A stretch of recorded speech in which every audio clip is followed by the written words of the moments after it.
Kemudian berlaku juga kadang-kadang kita tidak mengikut qaul yang diputuskan oleh Imam Asy-Syafi'i dengan qaul jadid, kita ikut qaul qadim. Contoh, sembahyang maghrib ada tempat tuan-tuan di Jelebu. Saya sembahyang di Jelebu masa tu, ada tunggu dia. Sembahyang azan, terus iqamah, sembahyang maghrib, terus sembahyang ba'diyah maghrib, kemudian baru dia wirid. Ini lain daripada yang kita amalkan. Yang kita amalkan macam mana? Azan, lepas tu pergi keluar berburak-burak, 10 minit kita tunggu, lepas tu masuk dalam balik, qamat, lepas qamat kita wirid, lepas tu kita sembahyang sunat, lepas tu pergi luar balik. Nah, tak? Ini yang kita amal sekarang ni. Nah, tak? Yang kita amalkan di masjid-masjid kita. Kalau masjid kampung lain pula. Azan, tengah azan, mokok keluar. Lepas tu tunggu 10 minit, masuk dalam balik. Ini qaul yang mana satu kita amalkan ni? Yang sembahyang tadi azan, iqamah, sembahyang, ba'diyah, wirid. Itu adalah qaul qadim bagi qaul jadid bagi Imam Syafi'i. Qaul jadid makna apa dia? Fatwa baru Imam Syafi'i ketika di Mesir. Kemudian yang kita buat sekarang ini macam mana? Itu adalah qaul qadim. Itu pendapat Imam Syafi'i ketika di Iraq. Maknanya kalau ikut susunannya, pandangan itu sudah tidak terpakai lagi. Kerana dibatalkan dengan pandangan Imam Syafi'i yang baru.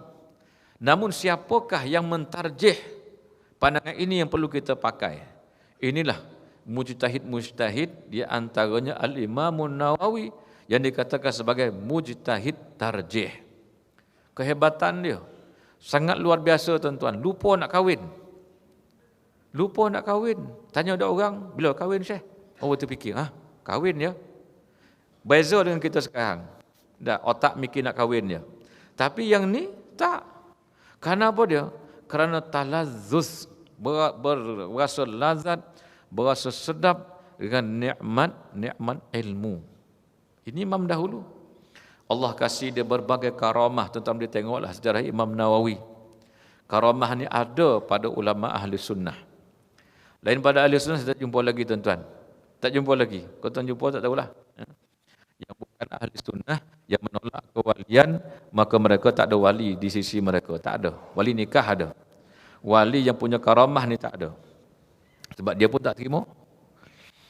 Kemudian, kalau seandainya tak ada hukum itu dalam mazhab Al-Imam Syafi'i, di qaul ashab ada katakan, pendapat ashab ada, atau pendapat Syafi'iyah, tetapi keperluan untuk berpindah kepada pandangan lain daripada ulama yang muktabar, maka ada jalan dan caranya. Maka dibahaskan dalam usulul fiqh berkenaan dengan kita pindah mazhab bukan tatabbu'ur rukhas. Dan dalam kitab iaitu Tarsyihul Mustafidin, syarah kepada Fathul Mu'in, bukan syarah kepada Fathul Mu'in, ada diceritakan bagaimanakah caranya untuk mengambil pandangan yang lain daripada pandangan Syafi'iyah. Artinya mengambil pandangan mazhab yang lain. Tuan-tuan, mujtahid mutlak kata Imam Asy-Syafi'i, nak pindah kepada mazhab lain, nak ambil pandangan siapa? Ashabul ashab mazhab Hanafi atau ashab mazhab Maliki, atau ambil pandangan mujtahid mutlak dia, Imam Malik, yang setara, sejenjang dengan imam mutlak, mujtahid mutlak yang kita tinggalkan. Imam kita Imam Syafi'i. Yang selevel Imam Syafi'i itu adalah Imam Abu Hanifah, Imam Malik, Imam Ahmad Ibn Hanbal. Kita tinggalkan pandangan Imam Syafi'i, bolehkah kita mengambil pandangan ashab Imam Malik? Maknanya kita meninggalkan dua mujtahid mutlak, meninggalkan Imam Syafi'i, meninggalkan Imam Malik, mengambil pandangan ashab yang setara sebanding dengan ashabus Syafi'i. Maka di situ ada kaedah yang tertentu. Bukan sewenang-wenang kita mengambil pandangan lain, meninggalkan pandangan mujtahid mutlak kita.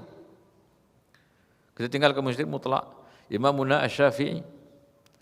Kita kata ini tak sesuai, katakan dalam masalah kita masalah khiyar, katakan ada khiyar panggil khiyarul ru'yah dalam masalah muamalat.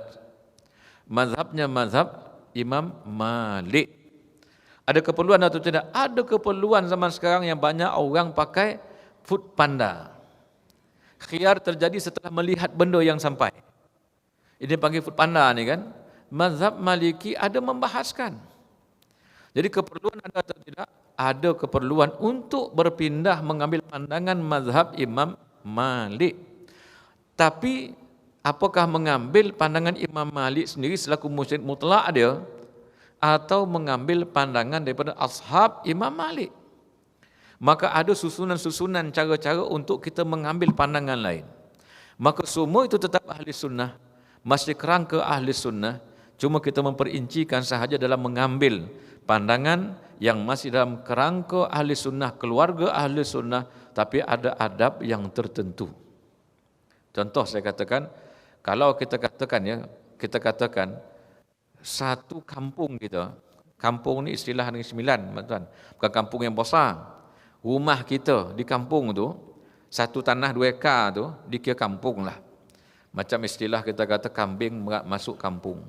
Kambing rompak masuk kampung. Dululah, sekarang tak pakai istilah tu dah. Kambing merompak masuk kampung. Tapi kambing tak jadi perompak. Tapi istilah orang Negeri Sembilan macam tu. Kambing rompak pagar. Rompak pagar tu makna dia mana masuk dalam kawasan rumah lah. Satu kampung, tapak rumah kita ada 4 buah rumah, katakan. Depan tu rumah ibu ayah kita. Ni rumah kakak kita. Belakang rumah abang kita 2 buah. Satu kawasan kan, boleh ke sesuka hati masuk bilik abang kita sesuka hati? Tak boleh. Bolehkah masuk ke rumah bilik anak-anak dia sesuka hati? Tamu anak dara dia? Tak boleh. Maknanya ada cara tertib adab dia, sekalipun itu adalah kerabah kita. Tuan-tuan, bagi sedekah pun ada kaedah dia. Jiran sebelah menyebelah, ni jiran sebelah menyebelah ni, kita ada makanan, katakan, makanan yang tak boleh bagi 2 lah, contoh, makanan tu. Atau benda yang tak boleh dibagi 2. Kalau kita radio, yang dulu Walkman kan, ada dia punya kabel. Takkan kabel nak bagi orang sebelah, Walkman nak bagi orang sebelah ni. Dia kata apa kejadahan ni? Tak, dia kata ni kabel nak buat apa? Kabel earphone tu. Dia mesti pakai sekali. Jadi sekarang nak bagi siapa dia? Jiran A atau jiran B? Tengok lagi dekat. Jiran A ni jiran dia. Jiran B ni adalah abang kita. 2 hak dekat dia. Hakul jar dan hakul qarabah. Ini hakul jar. Jadi 2 dia menang dia banding yang ini.